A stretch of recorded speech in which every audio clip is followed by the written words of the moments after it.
Bom dia a todas e todos, sejam muito bem-vindas ao nosso encontro. Meu nome é Renata, eu sou Renata Miranda, sou conselheira e coordenadora da Comissão de Orientação em Psicologia de Emergência e Desastres, do 16º plenário do CRP Minas Gerais. Nós vamos começar hoje um tema que é um tema que tem aparecido muito no nosso cotidiano. Antes eu vou fazer a minha apresentação. Eu sou uma mulher branca, uso óculos, cabelos castanhos escuros, estou com uma blusa branca e o fundo da minha parede é branco também. Ok? Então, nós estamos com mais um evento da COPED, que é a Comissão de Orientação em Psicologia das Emergências e Desastres, trazendo um tema que é um tema de grande interesse para a psicologia e que cada vez ele tem se mostrado mais e mais presente, né? Suicídio e pandemia são os desafios para a psicologia em tempos de crise. O suicídio já é um problema de saúde pública, ele já tem uma relevância muito grande no número de mortes, né? Tudo que tem atingido, principalmente adolescentes, crianças e idosos, e que com a pandemia ele vem se agravando ainda mais. Em quase 19 meses de pandemia da Covid-19, a OPAS e a OMS pedem prioridade para a prevenção do suicídio. A pandemia ela agravou os fatores de risco associados a comportamentos suicidas. E, diante da gravidade da situação, existe um pedido de priorização de ações que visem a prevenção do suicídio. Estudos demonstram que a pandemia ampliou os fatores de risco associados ao suicídio, dentre eles as questões de perdas sociais, como desemprego, empobrecimento, a falta de contato interpessoal, né? Traumas e abusos, transtornos mentais agravados e barreiras no acesso à saúde. A OPAS entende, e nós entendemos isso também, que o suicídio é um problema urgente de saúde pública e a sua prevenção deve ser prioridade nacional. Precisamos trabalhar com ações concretas para pôr fim a essas mortes e para que os governos possam investir em estratégias nacionais para melhorar a prevenção e o atendimento ao suicídio. Isso é um clamor da OPAS. Se a gente for olhar, em cada 100 mortes no mundo, uma delas, ela se dá pelo suicídio. Nós não podemos mais deixar de trabalhar esse tema com muita seriedade e olhando muito de frente, quebrando estigmas. Porque, na verdade, se a gente tem uma política pública eficaz, eficiente, a gente consegue minimizar muito esses índices. No Brasil, a gente tem aí, entre a nossa juventude, entre os nossos adolescentes, fica oscilando entre a segunda maior causa mortes e a quarta, o suicídio entre adolescentes. Não podemos deixar esses dados de lado, não podemos deixar que tabu, preconceito, atrapalhe em ações educativas e que promovam realmente ações que possam prevenir o suicídio. Perder um ente querido por suicídio é muito doloroso e muitas vezes evitável. A orientação recente da Live Life da OMS tem o objetivo de apoiar os esforços nacionais e ajudar o mundo a alcançar a meta de reduzir a taxa global de suicídio em 1/3 até 2030. com esse grande desafio que a gente tem, que é a pandemia, que vai agravar ainda mais esses índices. Medidas comprovadas de prevenção ao suicídio incluem limitar o acesso aos meios, como, por exemplo, a pesticidas, armas de fogo e outras formas de automutilação. Entretanto, a gente precisa de trabalhar muito com a psicoeducação, para que a gente possa, de fato, reverter esse quadro que está cada vez mais alarmante. O estigma, os recursos limitados e a falta de conscientização continuam sendo as principais barreiras para a busca de ajuda, destacando a necessidade de alfabetização em saúde mental e campanhas anti-estigma. Para tratar melhor desse tema tão necessário e tão controverso, nós chamamos aqui a psicóloga Nádia Bott, que vai falar para a gente sobre o tema, e logo após a fala dela, nós vamos chamar a Cristiane Nogueira. São duas parceiras, estamos trabalhando juntas há um tempo, e a gente depois vai abrir o espaço para participação do público, ok? Nádia, com a palavra. Bom dia. Está dando para escutar? Então, primeiro eu quero agradecer às minhas companheiras, a Renata e a Jane, duas mulheres que têm um compromisso com a vida, né? Antes de pensar a prevenção do suicídio, antes de pensarmos a valorização da vida, são duas pessoas que tanto, em termos de coordenação, né, gestão, como ou como própria tem uma preocupação com a proteção à vida. E isso eu quero fazer um agradecimento para estar com vocês hoje. Me apresentar, eu estou de pé de calça jeans, blusa rosa, cabelo é o que corta, então ele vai um pouco para cada lado. Óculos para ler. Eu estou aqui em casa, as paredes têm nome. Enquanto a torre redonda e houver sol, haverá amanhãs. O convite foi para a gente estar conversando sobre essa questão do suicídio, pandemia e os desafios para a categoria, né? Em tempos de crise. Aí a gente podia primeiro perguntar, que crise? É crise sanitária, crise econômica, crise política, né? Em tempos de crise, vivemos sobreposições de crises, que uma maior poderia englobar como uma crise sanitária, e que se desdobra de forma totalmente diferente do local em que nós estamos.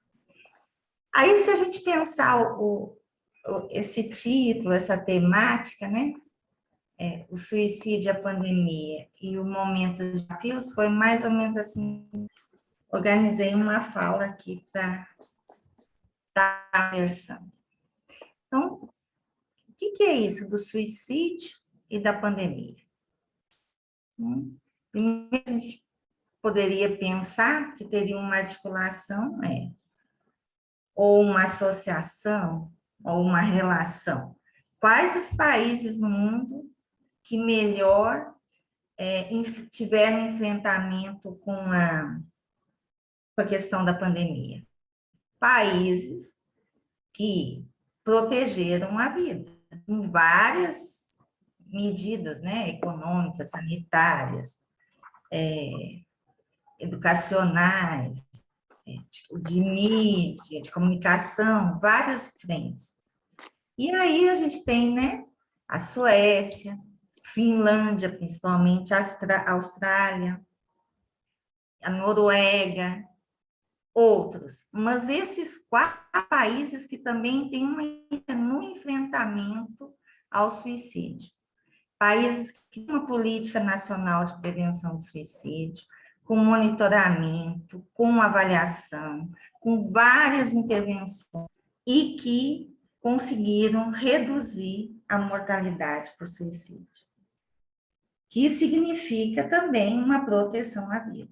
Então, a primeira questão é: prevenir o suicídio depende de protegermos a vida.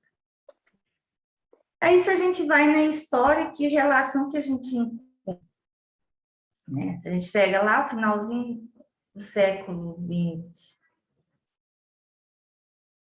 não do século XX, a gente teve no Reino Unido, depois nos Estados Unidos, a epidemia de influenza.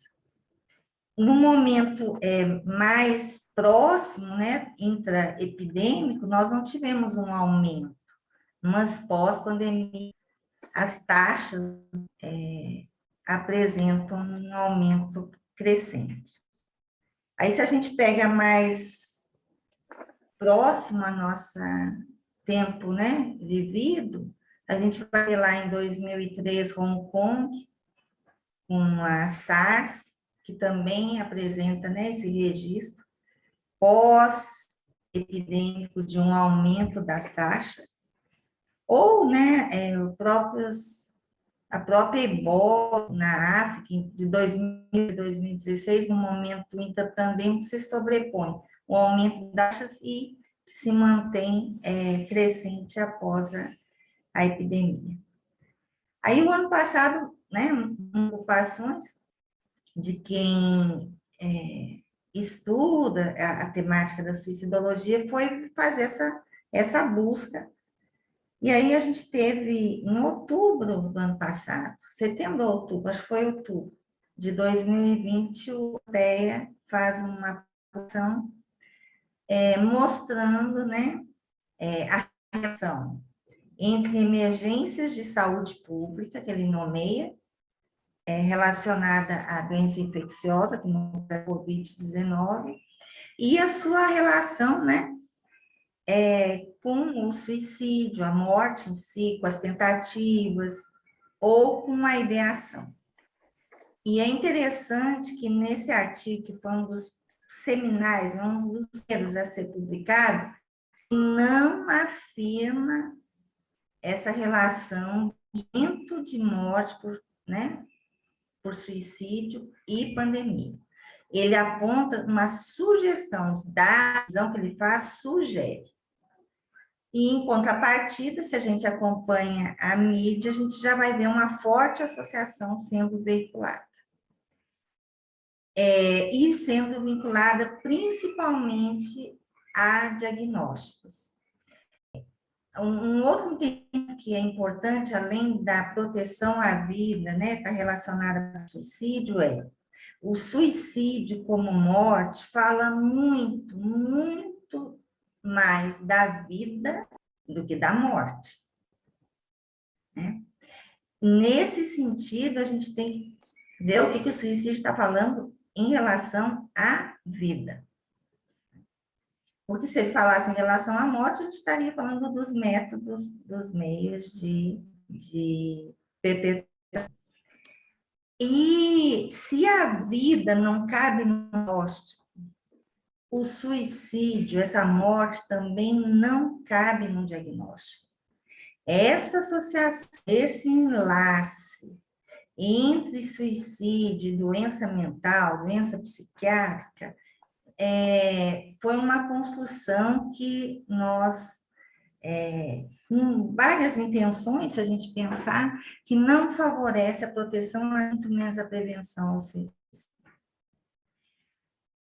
E aí a gente pode pensar, foi um estudo de revisão dos Ortega, que sugere, vamos ver realmente os países que fizeram estudos, né, que nem foram estudos observacionais, que até a gente tem alguns no país, foram estudos mais, uma análise epidemiológica, de uma metodologia mais robusta. Então, esses estudos apontam uma maior segurança para si, se a gente for pensar de cenário.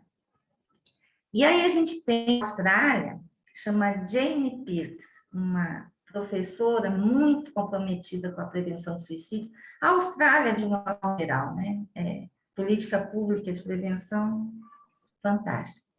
E a Jane Pix faz, né, um estudo importante com 21 países.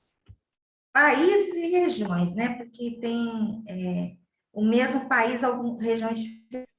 E ela vai pegar os primeiros meses da pandemia, que foi ali, na verdade, o primeiro mês ela não pega, nem o segundo ela pegou abril, maio, junho e julho, esses 4 meses. E em tempos reais, isso é muito difícil, nós temos o registro, o acesso ao dado em tempos reais. Mas ela teve uma conversa ou com um país, ou com determinados gestores de regiões, né, governantes de regiões, que forneceram dados integrais. Então, alguns locais, Estados Unidos, a própria Austrália, a Finlândia, né, a própria Finlândia, a Alemanha contribuiu, a Suécia, Equador, Chile contribuíram aí com dados nacionais. E o Brasil contribuiu também com dados de Maceió e Botucatu. Então, a gente vai pensar que essas regiões, né, nesses meses, ela faz tudo. Quantos seriam suicídios esperados de morte e quantos foram registrados? Apesar, né, de serem 21 países ou regiões, 16 de uma renda alta e 5 de uma média, que isso é uma limitação do estudo, você não vê países com uma renda baixa, ela vai encontrar um indicador muito interessante. Desses 21 países ou regiões, 16 diminuem o número de mortes por suicídio. Ou seja, era esperado X e foram registrados números. É interessante que na América do Sul nós temos o Chile, né, e o Equador com números menores. Mas nós temos 5 países ou regiões, né, e o Brasil é um deles, que o número esperado e o número registrado não alterou. Então, já mostra que, como a própria OPAS, a OMS, né, a Organização Pan-Americana de Saúde, a Organização Mundial de Saúde, a própria ONU faz um alerta de medidas pós-pandêmicas, né, de maior ênfase pós-pandêmicas na prevenção do suicídio. Mas existem países e regiões que deveriam ser intra- e pós-pandêmicas, justo que não houve essa diminuição. Mas se olha o fenômeno dessa forma, por morte, por suicídio, esse dado não é muita luz para nós pensarmos a prevenção. Existe um conceito importante para a gente avançar na discussão do suicídio, que chama interseccionalidade, que é a relação de identidades sociais com sistemas sociais, principalmente sistemas de discriminação, sistemas de desigualdades, né? E aí tem 3 estudos, acho que é interessante a gente pensar esse panorama de suicídio e pandemia que faz essa intersecção. Nos Estados Unidos, tem um pesquisador chamado Bray, ele fez agora, já nesse ano, essa pesquisa. Então, vou pegar um estado norte-americano e vai ver, nesse momento intrapandêmico, se houve aumento de mortes por suicídio, ou diminuição, ou os números foram os mesmos de uma histórica anterior. E aí ele vai ver que se ele coloca determinada idade e não diferencia a etnia e a raça, parece uma manutenção, né, do número. Quando ele para brancos e negros, a gente vai ver uma diminuição da morte por suicídio em brancos e um aumento da morte de suicídios em pessoas negras, adultos. E isso aponta várias questões para a gente pensar, né? que sistema existe, né, de intersecção, de discriminação, de dominação, de opressão, que vulnera mais determinados grupos sociais. Há algum tempo eu venho estudando a suicidologia e fortemente, né, eu vejo associado um percurso de múltiplas violências e essa vivência suicida. Então, se a gente pensar, né, historicamente, né, essa pessoa negra e a pessoa branca, o que isso revela? Onde mais proteção à vida, ou valorização à vida, prevenção do suicídio, né? Aí de vários aspectos, econômicos, psicossociais, de inserção, que vão apontar essa desigualdade. Ou que condições materiais, afetivas, sociais, que protegeram o branco, né? Aí podemos pensar várias questões da situação, né? Da econômica a outras. Se a gente avança um pouquinho nessa intersecção, aí a gente vamos pensar uma outra que é em relação à idade. O suicídio no mundo é a segunda causa de morte de jovens, que engloba o adolescente de 10 a 19 e o jovem que é de 10 a 24. Então, de 10 a 24 anos, o suicídio é a causa de morte no mundo.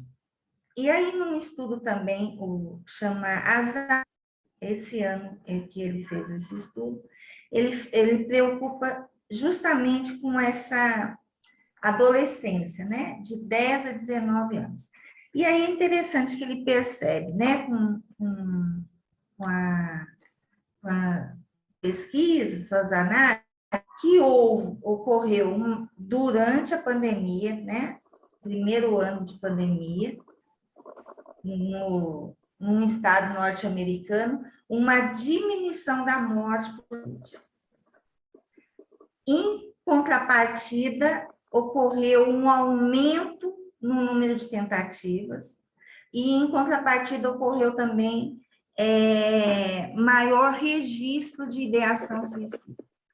Então, né, a gente teve mais tentativas de adolescentes, mais ideação, e isso, a tentativa e registro, que foram adolescentes que acessaram sistemas de saúde, né? Então, tinha isso em clínicas, hospitais, outros. Mas o número de mortes diminui, que também aponta algumas questões, né? O que ocorreu no momento intrapandêmico? Que os serviços, ou o atendimento, conhecimento do risco,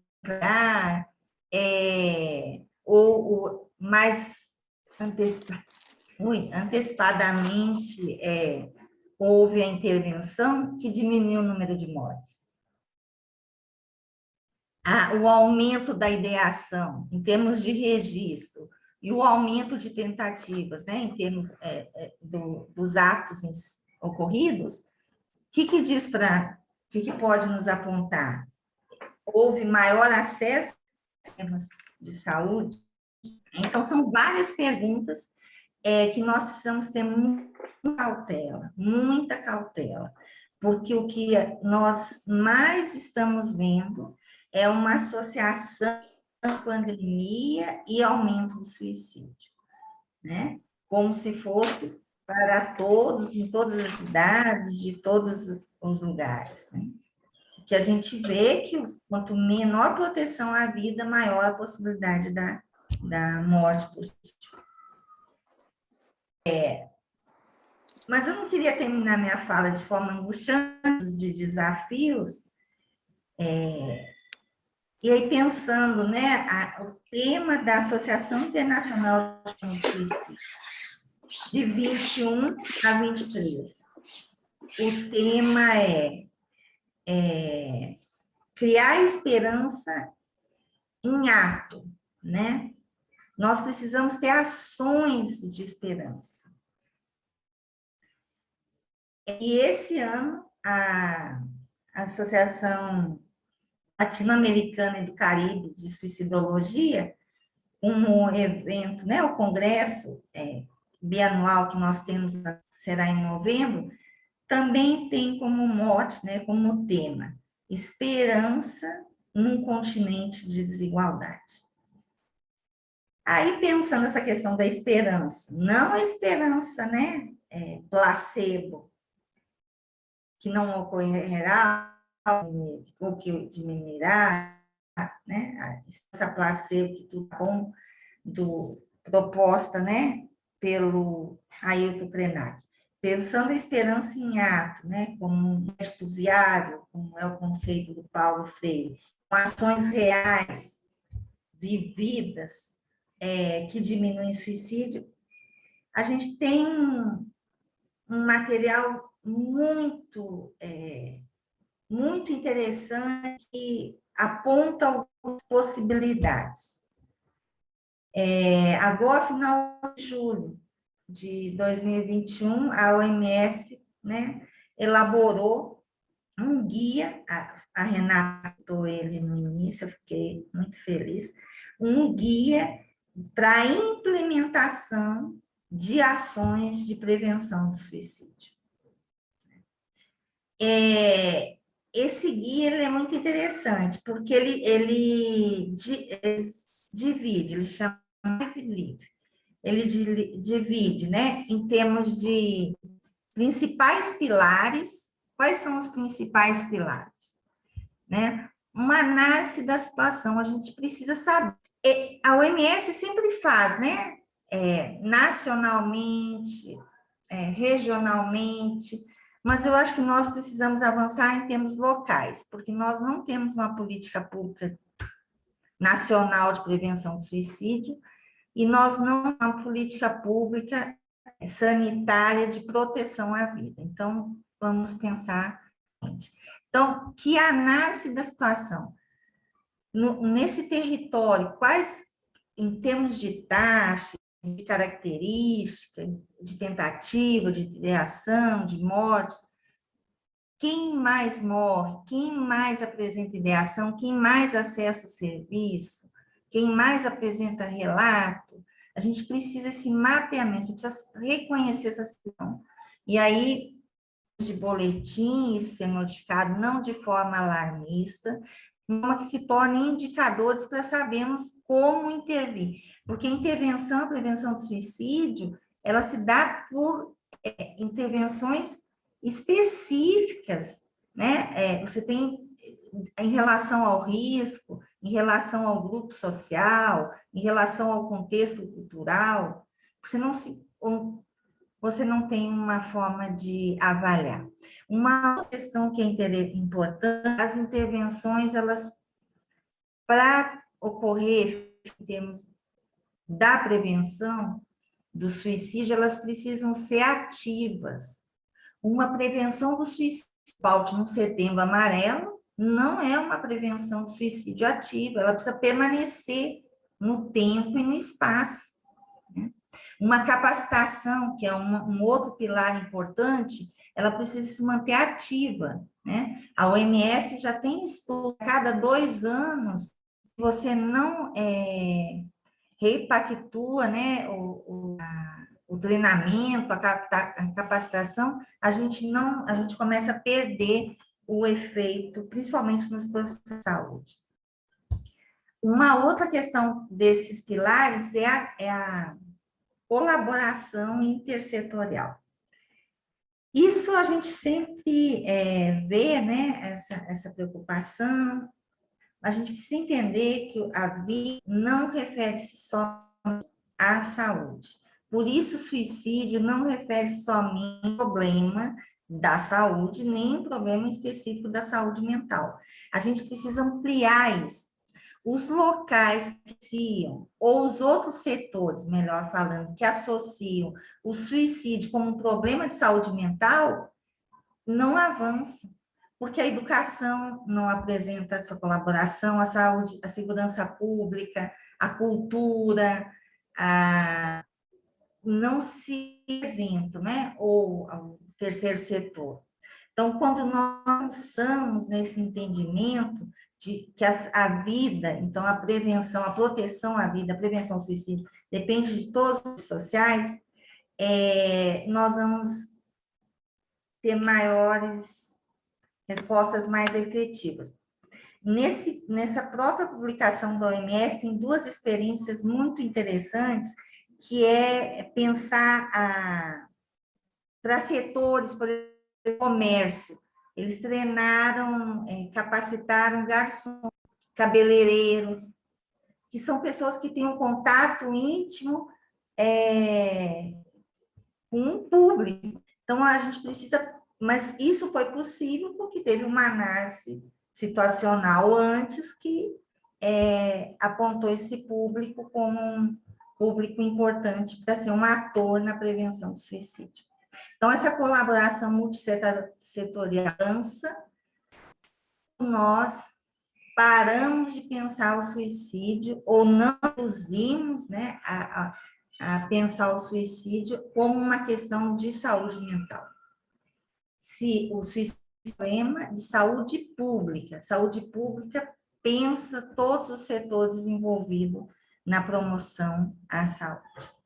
Uma outra questão que é importante é a capacitação. Aí, a capacitação de vários atores, né? Desde o profissional da saúde propriamente, né? Dependendo do nível de assistência, no acompanhamento, na avaliação de risco, no manejo, a capacitação de líderes religiosos, líderes culturais, é importante esse pilar também. Um outro pilar, o financiamento, e aí a OMS já reconhecendo que tem países que não protegem a vida, não tem plano de suicídio a partir de um plano nacional de prevenção, ela aponta várias formas de se angariar recursos para o financiamento de ações. O último pilar que é importante é a vigilância, o monitoramento e a avaliação. Como eu vou acompanhar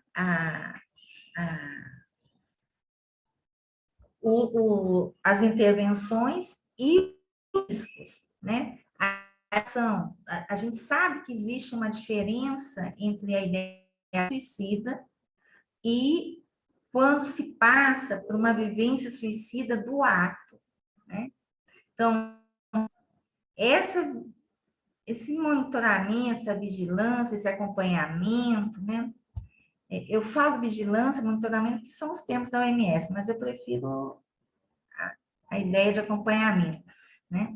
Então, esses grupos vulneráveis, esse adolescente, o idoso, no nosso caso, o indígena, as mulheres em cárcere, as mulheres, né, ou violências de gênero, né, a população LGBTIA+, como que a gente vai acompanhar para intervir precocemente? A gente precisa avançar nas intervenções precoces, né? Então, da ideação, a gente precocemente pensando para o planejamento e para o ato. Houve a tentativa, a gente intervém, né, estratégias de intervenções precoces para não ocorrer a morte por suicídio. Ocorreu a morte por suicídio, nós temos intervenções precoces que são nomeadas, né, num grupo maior como pós-venção. Então, a pós-venção é uma intervenção importante. Pensando nas experiências, né, de países que efetivamente avançaram, a autópsia psicológica é uma intervenção extremamente potente para a gente esse percurso de violência, para nós entendermos, né, compreendermos essa suicidalidade, para identificarmos, né, esses fatores que estão mais associados a determinados grupos vulneráveis, né? A autópsia psicológica e pensando na categoria profissional é muito importante. E aí, na verdade, eu nem sei como está meu tempo, eu me perdi aqui. Aí, já caminhando para o final, o Life Livre da OMS aponta as intervenções chaves que eles falam, as principais intervenções que a Renata não para nós, que é limitar o acesso aos meios, primeiro saber os meios. A prestação de local elevado, como nós temos em Minas, em determinadas cidades, ou em determinados locais, a Renata falou do pesticida, nós temos no sul, com a agricultura, principalmente com a agricultura, rurais, a questão do pesticida, num país que nos 3 últimos anos dobrou o número de armas na mão de a gente pensa que está numa contramão a prevenção do suicídio. Uma outra intervenção chave, interagir com as mídias. No relato, principalmente agora, no relato das mortes por suicídio. E aí, pensando a categoria, como que a gente vai interagir com essas mídias sociais, nessa produção de conteúdo de forma responsável, a proteção à vida e a prevenção ao suicídio. E aí, se eu coloco lá... 5 minutos, tá? Ah, tá. Agora... Então, eu já vi que já... Mas... Obrigada, Renata. Então, a ação das mídias, né? Então, de que forma a categoria profissional pode, né, dar suporte para a mídia no relato de mortes por suicídios, mas também, se a gente pensar na mídia social, durante o Setembro Amarelo, a gente vai ver muita comunicação, muita mensagem do profissional da área da psicologia, de forma que não favorece, com conteúdos que não favorecem a prevenção do suicídio, né? Conteúdos que reduzem o suicídio a um diagnóstico psiquiátrico, que reduzem uma interpretação de risco, como também teve conteúdos muito interessantes. Então, de que forma a gente poderia pensar isso? É algo que iria favorecer muito a intervenção para um grupo vulnerável, que é o adolescente, a criança e o adolescente. Uma outra peça-chave, como é que a OMS diz? Chave principal, seria a promoção de habilidades socioemocionais para a vida de adolescentes. E muitos dos programas que avançaram, eu nem estou falando plano nacional nem país, estou falando programas mesmo, programas de prevenção do suicídio de jovens, de adolescentes que avançaram, tiveram um efeito na promoção, na valorização da vida, na promoção da saúde mental, na proteção à vida, ao viver e na prevenção do suicídio, tinham como um dos objetivos a promoção das atividades sociais, emocionais. E, por último, uma peça-chave a gente identificar e gerir a gestão dessas situações, né, desses casos, dessas pessoas, ou desses contextos, né, nós temos o suicídio como um fenômeno social, ele é passível de imitação ou contágio. Então, um suicídio de um adolescente, como que nós poderíamos identificar esse grupo mais próximo, né, que a gente nomeia de sobreviventes, desse impacto. A ação precoce, ela é fundamental. É uma peça-chave, como é um pilar-chave. É uma sugestão de bibliografia. E o mais encantador para mim dessa publicação, assim, fiquei apaixonada. O OMS tem muita publicação que também são importantes, epidemiológicas, fantásticas. Mas essa tem box, são 40 box, 40 caixinhas, de experiências variadas, experiências na África, experiências no Oriente, países do Oriente, experiências em países na Europa, América. Então, uma diversidade de experiências primeiro, para nós esperançarmos, e segundo, para pensar que necessita de intervenções múltiplas, como a vida exige. É uma exigência. Por isso que é um imperativo ético. Nós trabalharmos para protegermos a vida. Aí,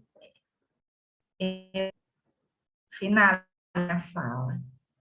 Espero que não tenha porque eu esqueço e vou... Obrigada. Nós vamos agradecer muito as palavras da Nádia. Eu acho que todo mundo aqui, colocou todo mundo aqui para pensar muito nessa questão que é muito ampla. Às vezes a gente acha que o suicídio, erroneamente, a gente pensa que o suicídio é uma coisa individual e, na verdade, ele é muito mais coletivo, né? E acentuar aqui a questão da esperança ativa. Essa esperança ativa é uma esperança que realmente nos faz acreditar que é possível mudar, reverter essa realidade, né?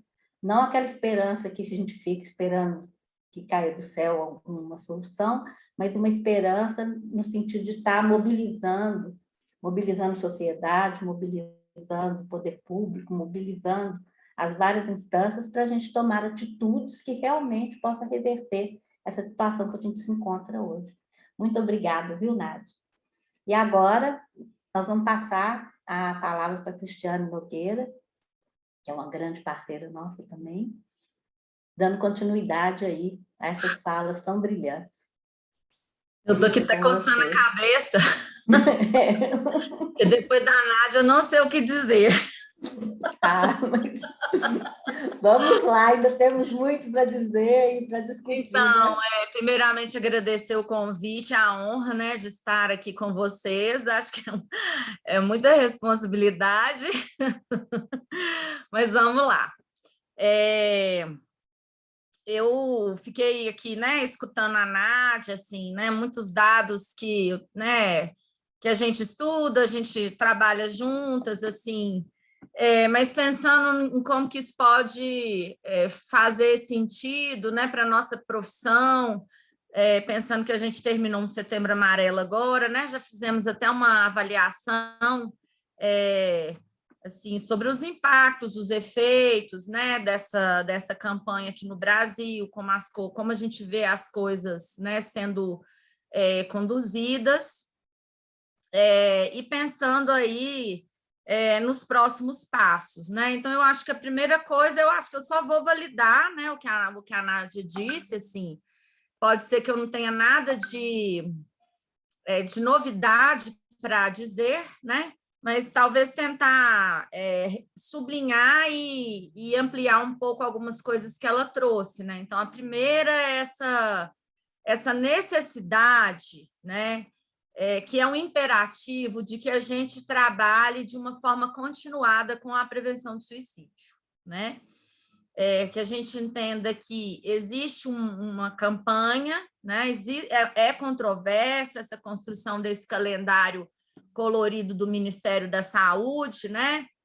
que nos parece, às vezes, até ser de forma acrítica, né, sem reflexão. O Setembro Amarelo ele não surge puxado pelo Ministério da Saúde, né, mas o Ministério da Saúde encampa isso, como se fosse suficiente, né, pintar lá um mês de uma cor e se desimplica, né, das ações no âmbito das políticas públicas de que a gente realmente necessita. Para mim, fica dessa forma, né?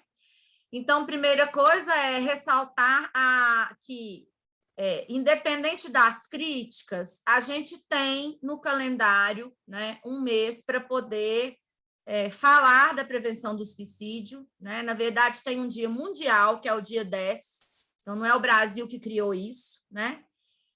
É oportuno, então, que a gente tente trabalhar de uma forma responsável, né? Mostrando a que veio a campanha, que é orientar, levar informações à população de um modo geral, desconstruir estigmas, né? É essa a função. Não é encher meu consultório de cliente, não é me autopromover, né? Não é patologizar a vida das pessoas, não é fazer campanha para a indústria farmacêutica. Então, assim, a gente vê uma série de coisas que vão aparecendo, né? Que estão na contramão do que seria uma campanha de prevenção universal. E aí, nesse sentido, se a gente não tivesse um Setembro Amarelo, é muito provável que a gente não trabalharia, né, a prevenção do suicídio e a valorização da vida, a gente não acharia hora, porque é um tema indigesto, né? É um fenômeno que está perto da gente, cada vez mais perto, né? Assim, a sensação que eu tenho é de que o cerco está se fechando, a gente conhece pessoas que estão passando por isso acontece no nosso trabalho, acontece na faculdade que a gente atua, entre os nossos pares, na nossa família, né? Então, é um fenômeno indigesto, mas que não adianta a gente tentar fechar os olhos, né? Por isso que a gente precisa defender a ideia de que falar é a melhor solução, né? Mas falar é para quem está precisando de escuta, né? E não para quem está escutando. Eu acho que isso é uma coisa importante da gente ressaltar, porque às vezes, quando a gente fala, falar é a melhor solução, e as pessoas respondem, mas se alguém falar comigo, o que eu vou dizer? Né? A gente vê professoras, por exemplo, né? De adolescentes falando, eu não sei o que falar. O aluno falou isso comigo, eu me calei, eu não sei o que dizer. Então, assim, gente, talvez seja um momento da gente nada dizer, mas da gente se ofertar enquanto presença, enquanto companhia, enquanto disponibilidade, né? É um exercício que a gente precisa fazer enquanto ser humano, né? Que nos humaniza. Então, isso é importante, assim, não é um treinamento do que eu vou falar, né? Não é todo mundo sair para palestrar sobre prevenção de suicídio, mas é a gente se mostrar aberto, né, para que as pessoas se sintam confortáveis para dizer da sua dor emocional, né? Então, acho que essa é a finalidade da campanha, né? Fora disso, a gente tem uma série de outras ações que já foram muito bem elencadas pela NAD, que precisam ser realizadas permanentemente, que não cabe só no setembro, né? Talvez a gente vai fazer de outubro até agosto, né? Ininterruptamente. Então, eu acho que essa é uma primeira marcação que eu queria dizer, né? Dessa necessidade da continuidade das ações que a gente começou a trabalhar aqui, né, no meu município, até com a Nádia, né, pensando de setembro a setembro, né, uma herança dela, né, a gente tem tentado fazer essa defesa, né, de setembro a setembro. O Conselho de Psicologia criou uma agenda de saúde mental de janeiro a janeiro, né, inclusive para entender que não adianta também a gente ficar falando sobre suicídio fora de uma série de outras questões da saúde mental, né? Então, esse é um ponto. Uma segunda questão que eu mencionei é que a gente não tem política pública no Brasil, né? A gente está caminhando para um momento que a gente parece que não vai ter política pública, ponto, né? Neste momento, eu estou dizendo que nós não temos política pública de prevenção do suicídio e proteção da vida. Ter um decreto ou uma portaria, né, isso não garante a existência de uma política. Então, não adianta, né, governantes, gestores, ir para um palanque, fazer o lançamento de uma legislação, né, e isso ser engavetado, isso não se efetivar em ações, não haver financiamento, porque a gente não faz política pública sem financiamento, né? Não tem dinheiro para imprimir um cartaz. Uma outra coisa é que o CVV não é política pública do Ministério da Saúde, né? O CVV ele é um parceiro, mas é não governamental, feito por voluntários, é um trabalho assim, da gente ajoelhar e aplaudir, né? Mas que não dá conta de todas essas frentes de trabalho que precisam existir. E, às vezes, eu fico desconfortável das pessoas fazerem até críticas, né? Como se o CVV fosse insuficiente. O CVV é insuficiente enquanto política pública. Para o que o CVV se pretende existir, ele tem feito com excelência, né? Que é ofertar apoio emocional de uma forma sigilosa, né? De uma forma anônima, sem julgar, sem desqualificar. É isso. É para isso que o CVV existe, né? Então, eu acho assim, o que me preocupa muito e me angustia muito enquanto trabalhadora de rede, né, de saúde pública, defensora do SUS, né, é ver que não existe política pública para isso. A gente tem ações, né, ações aqui e ali, umas lá, outra acolá, né, mas não existe assim, uma coesão e uma consistência que a gente possa chamar de política pública de uma forma mais sistematizada, né, alinhada. E, nesse sentido, eu vou trazer a ideia que a Nádia, né, trouxe de que o suicídio é um problema de saúde pública, né, mundial, não é um problema de saúde mental, e que, para a gente fazer enfrentamento a este fenômeno, né, pandêmico, porque é uma pandemia, a gente precisa de trabalhar intersetorialmente.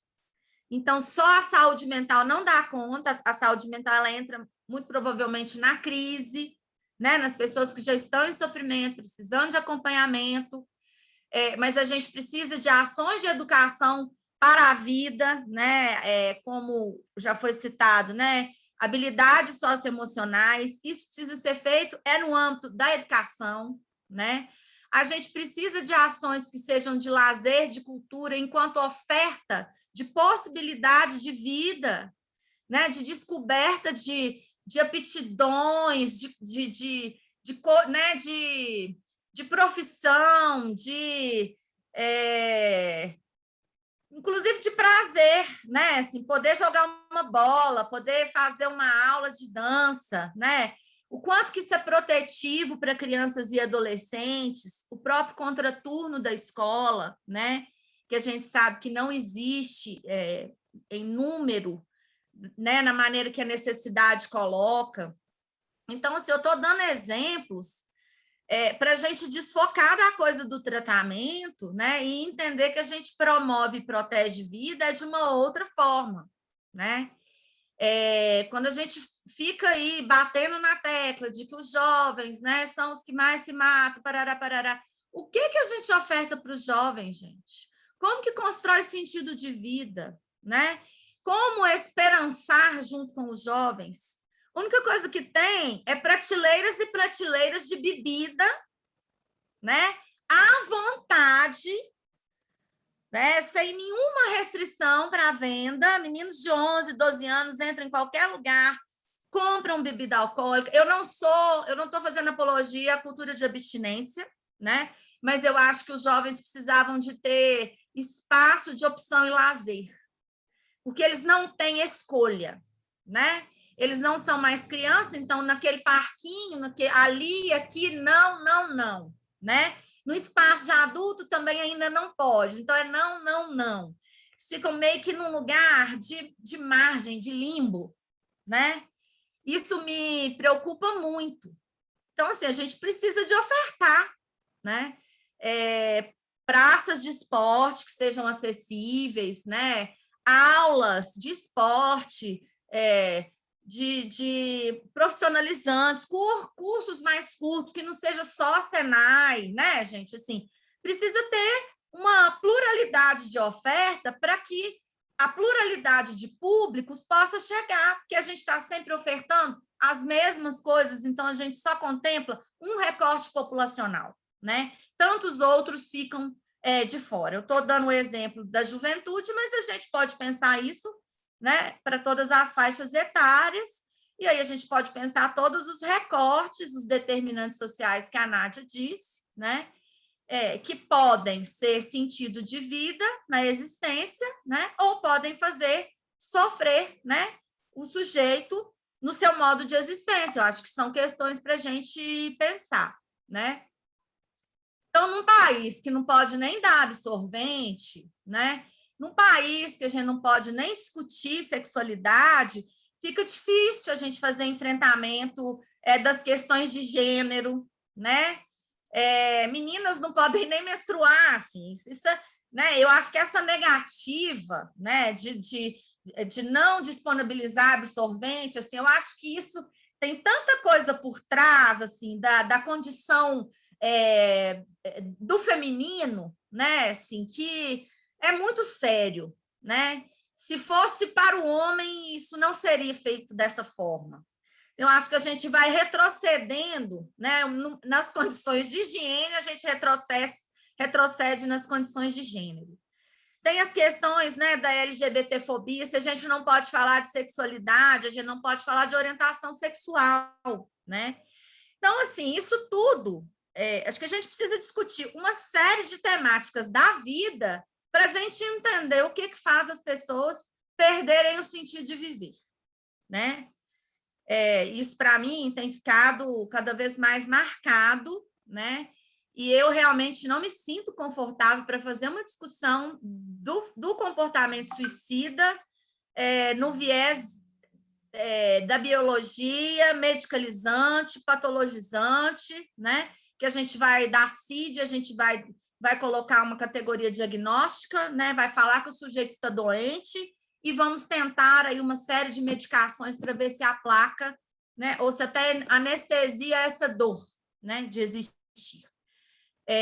Eu tenho me distanciado cada vez mais, né? Sou profissional da saúde mental, mas eu tenho visto que se a gente realmente não ativar o modo, né, de cuidar, que é psicossocial, a gente vai ficar enxugando gelo, né? Porque isso não faz sentido na vida das pessoas. E aí eu fico pensando, assim, né, para não ficar num panorama negativo, assim, né? Aposto muito nas políticas públicas e acho que é urgente que a gente tenha, né, com seriedade. Mas enquanto não vemos isso acontecer, eu tenho uma aposta muito grande no viés comunitário, né? Eu penso muito na ativação de redes de apoio, de redes de pertencimento, né? Da ampliação de vínculos, de relacionamentos, na questão da convivência mesmo, né? Eu tenho achado cada vez mais que a convivência ela é muito protetiva, ainda que ela seja o calo no nosso sapato, né? Assim, é disso que a gente se queixa, é do fulano que é difícil, né? Do ciclano, e etc, etc. A gente se queixa disso na nossa casa, no nosso trabalho, mas a gente, acho que a pandemia traz para a gente, né, de uma maneira muito concreta, né, como que a impossibilidade de conviver, ela nos faz sofrer, né? Distanciamento social, isolamento social, né? São fenômenos que apareceram para a gente, né, com a pandemia. Para algumas pessoas foi possível, para outras não, mas é fato que, de uma maneira ou de outra, é inegável que houve impacto, né, na qualidade das relações afetivas das pessoas, né? Querendo, uns se distanciaram mais, outros menos, mas a gente deixou de ver as pessoas que a gente gosta, né, com a frequência, né, assim, tem pessoas que a gente nem reviu ainda pessoalmente, né, Nádia?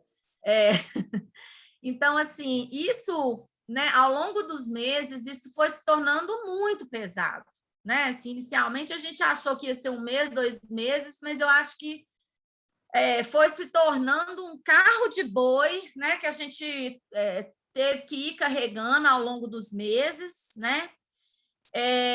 E eu acho que, para mim, assim, quando fala pandemia e suicídio, né? Eu não vou dizer que a pandemia leva as pessoas a se matarem, mas eu acho que esse laboratório humano que a gente fez, né, da impossibilidade de conviver, acho que se a gente for minimamente inteligente, né, quando a gente fica aí falando dessa coisa do novo normal, acho que essa é um aprendizado que a gente precisa tirar, né? De que a gente precisa conviver, de que a convivência ela é vital, de que ela precisa valer a pena, né? Também não adianta coexistir, é conviver mesmo, né? E de que a hora é agora, porque a gente, né? O que eu acho é que a gente ficava jogando para depois, né? Hoje eu não vou, né? Fica para a próxima. Com essa coisa das telas, né, da internet, dos seriados, assim, a gente fica tão seduzido, né, por esse mundo virtual, e eu acho que a gente estava prescindindo muito dos encontros reais, né? Assim, se tiver que escolher entre ver uma série e tomar um café, a chance de eu ficar com a série, né, talvez fosse bem grande. Então, acho que esse aprendizado, né, da importância da convivência, né, para a nossa proteção, para a nossa sanidade mesmo, né, acho que é algo muito fundamental, né? Assim, não dá para a gente ficar vendo o que a gente não tem. A gente não tem uma boa política pública de prevenção de suicídio, mas nós temos uns aos outros, né? Acho que a gente já falava disso desde antes da pandemia. Ninguém solta a mão de ninguém, ninguém solta a mão de ninguém. Do que a gente estava falando, né? Em algum momento a gente se deu mesmo as mãos. Então, eu fico muito com essa experiência, sabe, assim, de ter ficado com a boca amarga, né, e de ter me arrependido dos encontros que eu recusei e que eu não fui, né? Isso dá para fazer, né? Porque tem medidas de proteção que não dá para a gente fazer, que a gente precisa de um setor, de um serviço, de uma equipe, né? Mas se a gente for pensar em coisas que dá para fazer, acho que é retomar esse espírito de comunidade, né? Assim, que não é de sociedade. O Bauman já falava isso, né? Há anos antes dele morrer, né? Assim, que o retorno essa horizontalização das relações, né? Que é conseguir olhar cada vez mais para o outro enquanto um igual e não enquanto né, um estranho, um absurdo ou um grande inimigo que eu tenho que combater, né? Acho que isso nos oportuniza, né, assim, uma maior solidariedade, um maior exercício de empatia, né? Acho que é nos reconhecer também no outro, né? Quando a gente fala que não dá para ficar... o Setembro Amarelo ele vem para sensibilizar e tudo isso, eu acho que tudo tem caído num lugar muito comum e as pessoas ficam igual papagaio de pirata repetindo, né? Eu acho que, inclusive, assim, ao repensar, né, a saudade que eu fiquei de muitas pessoas, foi pensar assim, de deixar a minha armadura, né, cair, armadura de psicóloga, né, assim, a gente vai vestindo um monte de armaduras, né, e deixar a minha fragilidade aparecer um pouco mais, né, sem me sentir culpada, sem sentir que é um ato de fraqueza, né, mas é deixar que as pessoas também possam chegar, possam saber como eu estou, né, deixar que eu também possa receber um pouco de colo, um pouco de acolhimento, que eu acho que a gente não se permite, assim. A gente vive num mundo que mostra para a gente o caminho contrário, o caminho da racionalidade, né? É um caminho que nos manda jogar as emoções e os afetos para debaixo do tapete, assim. Acho que a gente está se distanciando da nossa essência humana, né? Por isso que a gente precisa de uma política de humanização, e acho que a gente está pagando um preço muito alto, né? Então, eu tenho muito pensado na coisa da esperança, né? Que foi a Nádia que me ensinou, né? Eu nem sabia que existia um verbo, né? Para isso, esperançar, né? Assim, acho isso lindo demais, né? Muito precioso. E tem dia assim que a gente fica com a sensação de estar enxugando gelo e eu tento me voltar, né, para os meus afetos, para as minhas redes, né, para as pessoas que são significativas, que eu amo mesmo, né, que eu amo, que eu quero ter junto de mim e que às vezes só de eu pensar que eu posso contar com aquela pessoa, isso já para mim já é um alento, assim, né, saber que eu posso contar. Isso não tem preço, é mais do que um Mastercard, né? E aí, para finalizar, fico pensando na pandemia. Acho que a gente não pode esquecer que a pandemia é um contexto de emergência e desastre, né? E que aí vamos comparar com Brumadinho, né? Assim, que foi um contexto de muita dor e sofrimento e de mortes, né? Que teve muito impacto na nossa população como um país, né? E aí, assim, isso também foi ventilado, de que as pessoas iam se matar mais em Brumadinho. Gente, não dá para a gente fazer essa conta matemática, né?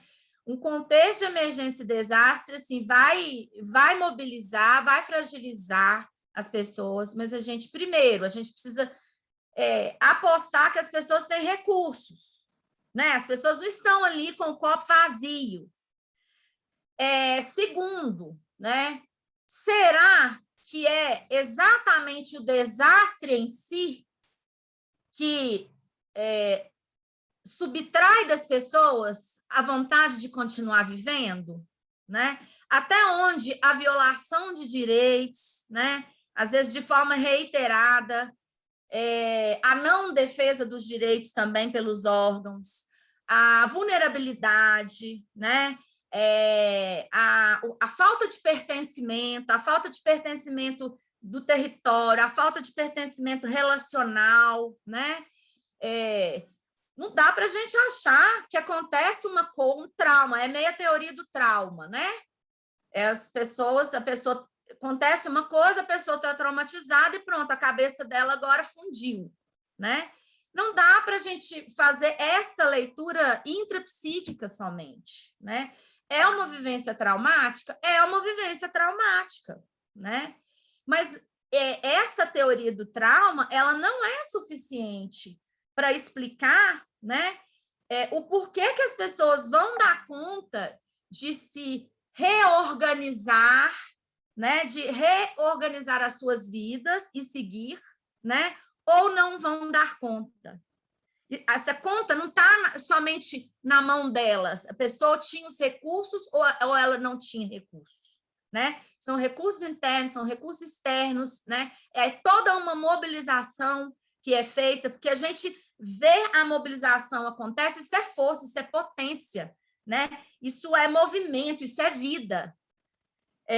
Acho que das coisas mais tristes que a gente viveu na pandemia no Brasil é o imobilismo e a indiferença, né, dos governantes em relação a agora já 600 mil mortes, mas a gente ficou vendo o cronômetro, 1, 2, 3, a gente ficou esperando chegar nas 600 mil, agora é 650, né? Então, assim, essa falta de mobilização, isso é mortífero, né?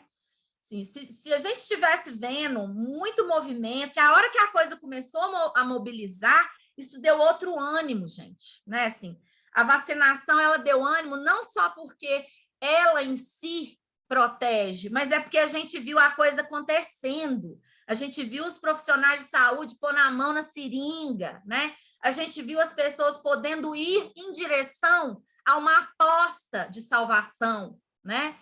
Então, acho que esse movimento, a organização, né, Isso é vital para a gente. Aonde a gente vai chegar, não dá para saber a princípio, né? Mas se a gente não estiver sozinho e se a gente estiver se movimentando, eu acho que é um grande caminho para a gente conseguir transpor essa cortina de fumaça que coloca, né? 3 minutos. Então, eu vou encerrar, né, com a frase que eu já citei, assim, que é a frase que tem me sustentado mesmo, né, desde 2019, né? Ninguém solta ninguém. Muito obrigada.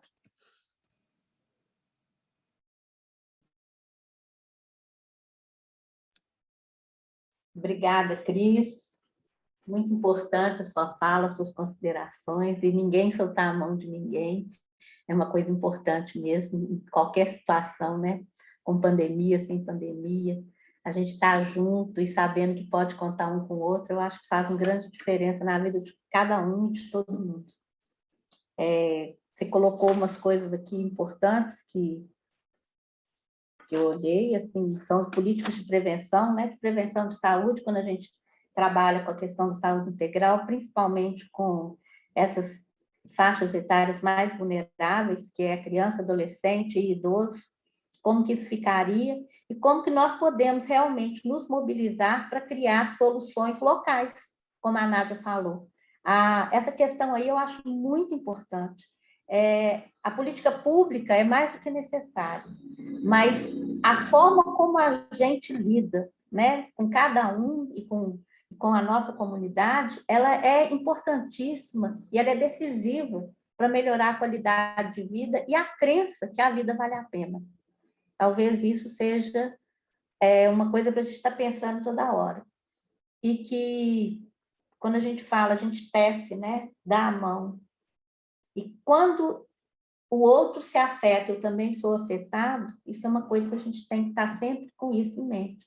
Então, vamos construir um mundo melhor, porque nessa construção do mundo melhor, todo mundo vai se dar bem, né? É um projeto coletivo. Nós não somos seres individuais, nós estamos dentro de um contexto sócio-histórico, cultural, ecológico, social, e não tem como a gente sair fora disso, né? O que me afeta, afeta o outro, tanto de forma positiva como de forma negativa.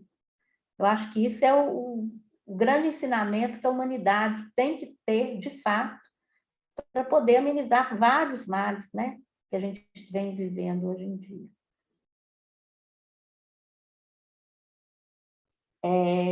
Vamos ver aqui se tem alguma pergunta.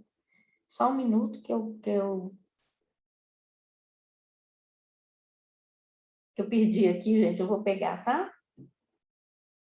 Então, a gente não tem perguntas, mas tem algumas observações que eu gostaria de ler aqui para vocês, né? A Vanessa Tibiriçá, ela falou para a Nádia, Nádia, você falando sobre mídia, eu lembrei de um manual de prevenção de suicídio para profissionais da mídia feito pela OMS. Ele é muito bom. De fato, tem um manual que ele fala, né, de comunicação mais assertiva, e isso seria interessante mesmo a gente estar olhando. O José Antônio, a escuta ainda a meu ver, a melhor forma para chegar a um sofrimento como esse. Para mim, isso tem a ver com a coisa mais básica que deixamos de ter, a escuta. Sem preconceito, apenas tocar nesse ser humano como humano. O contemporâneo deixa muito a desejar sobre a alteridade sobre o outro. Devemos lembrar que somos o outro como espécie e como ser que existe no mundo. Às vezes, o básico se encontra no simples fato de escutar. Estamos categorizando coisas que vão além do nosso entendimento técnico, onde apenas deveríamos deixar nossos desejos narcísicos e refletir como nossa preocupação está realmente direcionada, além da busca do desempenho sobre a produção ao nível individual. A Daiane Titachuk, Daiane, eu não consegui falar seu nome aqui. Eu vejo ainda nas pessoas o preconceito com aquele que tenta o suicídio, no hospital ao ser socorrido, na família, na rede de amigos. A falta de empatia piora a situação. A dor daquele que fez o que fez. É o que a gente tem falado, né? Existe um preconceito muito grande, a gente tem que trabalhar para poder tirar esse estigma. O José Antônio faz outra observação, que a vida é a percepção que existe sempre o outro, como parte de minha própria história. A vida é a relação com o outro. Sem isso, não seremos nem animais. Seremos apenas autômatos de nossa própria subjetividade, o que nos torna apenas objeto e não mais animais. A banalidade de tantas vítimas nos demonstrou como somos objetos de relação com o outro. Bauman nos lembra que nos tornamos objetos desejantes sem um eu, que pudesse nos caracterizar como ser. O medo nos acovardou sobre a necessidade do outro.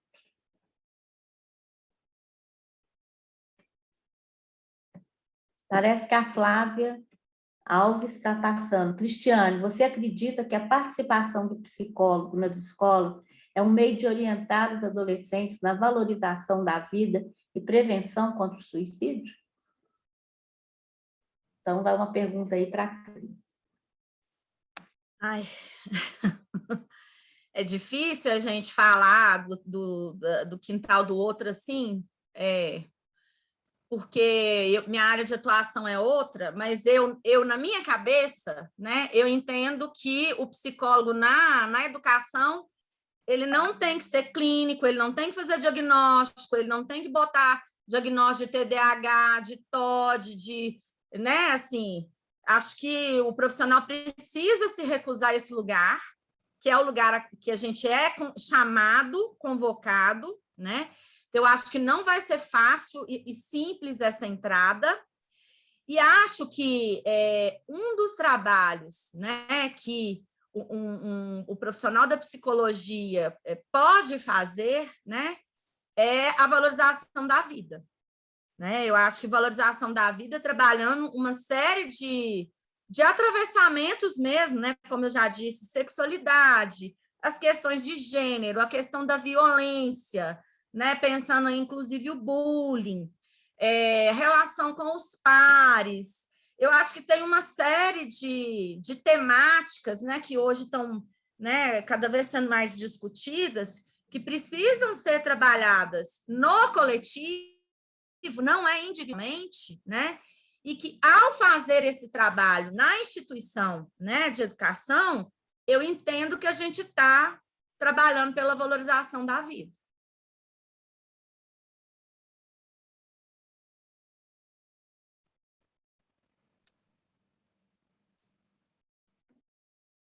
Ok?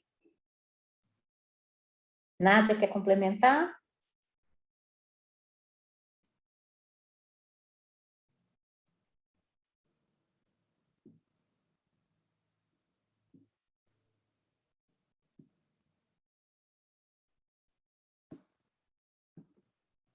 Bom, eu acho que eu vou falar um pouquinho, porque assim, quando a gente tem essa possibilidade, né, do psicólogo, do assistente social dentro da comunidade escolar, dentro da escola, a gente amplia um pouco a possibilidade de estar trazendo essas questões que a Cristiane trouxe, né, de desenvolver habilidades socioemocionais que possam dar sentido à vida para essas crianças, adolescentes, e seja quem for, né? Porque a gente não pode esquecer também do EJA, que abre a participação de todas as faixas etárias na escola, né?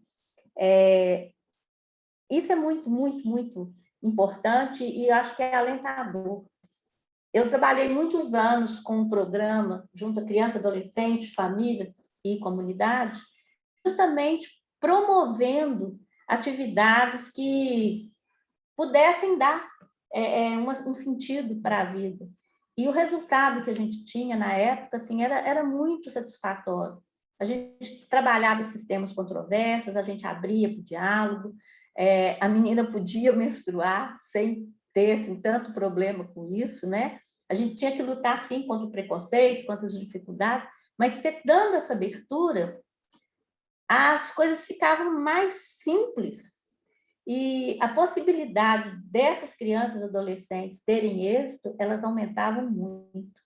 Então, acho que esses espaços eles tinham que ser retomados, e nesse momento que a gente vive, né, do psicólogo, do assistente social estarem inseridos dentro da escola, a gente acredita que possa haver, sim, uma melhoria das relações, das possibilidades de êxito e de relacionamento de toda a comunidade escolar, não só dos alunos, mas de toda a comunidade escolar, das famílias, dos docentes, da administração da escola, de toda a sociedade.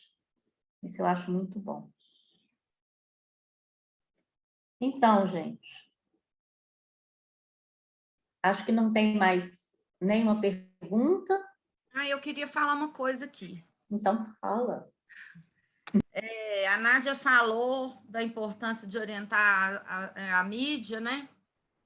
A Vanessa também colocou aqui, né, que há uma cartilha da OMS, e eu tenho pensado muito, sabe, que essa coisa da orientação, ela vai precisar ser mais ampliada, né?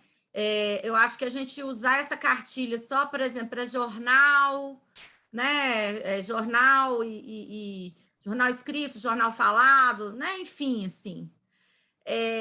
Hoje, com essa coisa das redes sociais, eu fico com a impressão de que todo mundo é um pouco repórter, sei lá, né? Todo mundo produzindo conteúdo, né? As pessoas produzem conteúdos, replicam conteúdos. Então, eu acho que a responsabilidade, né, é de todo mundo, não é mais só dos grandes meios de comunicação, né? É claro que o jornal O Tempo, né, uma rádio, ok. Eu tenho visto muito assim a coisa do Instagram, do Twitter, do Facebook, né, com os conteúdos estranhos. E aí não é nem só em relação à produção de conteúdo assim para a prevenção. A gente sabe como essas redes elas têm sido amplamente usadas para efeitos muito negativos, né? Ontem mesmo, aqui na minha cidade, alguém criou um perfil no Instagram, né, para atacar alunos de um determinado colégio, né? Então, tipo assim, coloque aí o nome de uma pessoa que você não gosta e vamos cair em cima. Gente, é uma coisa absurda, sabe? E até que a gente faz uma denúncia e tudo, que a coisa sai do ar, né? Assim, quem já viralizou, muitas pessoas já acessaram o efeito disso. Então, assim, eu acho que a gente não teve educação, né? Para usar telas, né? E a gente não teve educação para usar redes sociais. Acho que a coisa está num nível que a gente precisa começar, talvez, a pensar nisso, sabe? A gente, todo mundo, né? Não é só criança e adolescente, a gente, todo mundo, mas nós adultos, né? Porque eu, até uma determinada fase da minha vida, eu não tinha um smartphone. Hoje em dia, quem nasce, já nasce com a possibilidade de ter um smartphone cada vez mais cedo, né? Antes, os pais tentavam segurar até 14 anos, 12 anos, 10 anos, agora a mãe que consegue até 8, troféu para ela, porque está difícil, né? Então, eu tenho pensado nisso, assim, aproveitando, né, que a Vanessa lembrou aí desse material da OMS, assim, que eu acho que ele ainda não foi absorvido pelos meios oficiais de comunicação, né? Ainda é muito comum que os meios não falem de nada sobre o suicídio, tá? E aí é muito comum que os repórteres, né, os publicitários falem que eles aprenderam na graduação de que esse tema não se fala, de que é proibido. Então, assim, tem que desconstruir que não é proibido, né? E a gente vê também reportagens, né, manchetes, que estão na contramão daquilo que a cartilha orienta, assim, a cartilha é muito didática, ela fala, olha, isso você fala, isso você não fala, né? Aí você abre a reportagem, está lá exatamente o que não se deve falar, né? A foto do corpo, o meio que foi usado, né? Assim, gente, muito ruim, muito ruim. Então, não sei, eu acho que talvez seja um tema para uma outra conversa, mas assim, me ocorreu isso, sabe? Que talvez a gente precise ampliar essa discussão, né? A nossa dimensão da responsabilidade midiática de cada pessoa, sabe? Muito obrigada, Cris. Uma contribuição importante e que cabe a cada um de nós refletir sobre isso e também passar esse recado, né, para frente. A gente tem, sim, que nós temos hoje um poder de comunicação nunca antes visto, né? E que a pandemia, de alguma forma não, de toda forma, ela potencializou. Porque quando a gente começa a ter restrição à convivência como a gente tinha antes, as redes sociais elas passam a ser um elemento muito forte, né, para a gente manter os contatos. Bom, gente, eu vou agradecer muito a presença de todo mundo. Acho que esse assunto ele realmente não se esgota e que a gente pense bem, né, na questão da promoção de vida e qual é o meu papel enquanto indivíduo para poder estar promovendo a vida, para poder estar trazendo uma ajuda para mim e para o outro, e a importância do coletivo, que é muito grande. Sem falar que a gente tem que continuar lutando para a implementação de políticas públicas, para a desestigmatização do tema e tantas outras questões mais aí que foram faladas. Ok? Então, eu agradeço muito a presença de todo mundo e vamos aguardar os novos eventos ou lives promovidos pela Coped. A vida, ela é um valor imenso que se tem. Muito obrigada a todos e até a próxima. Um beijo, gente. Até a próxima.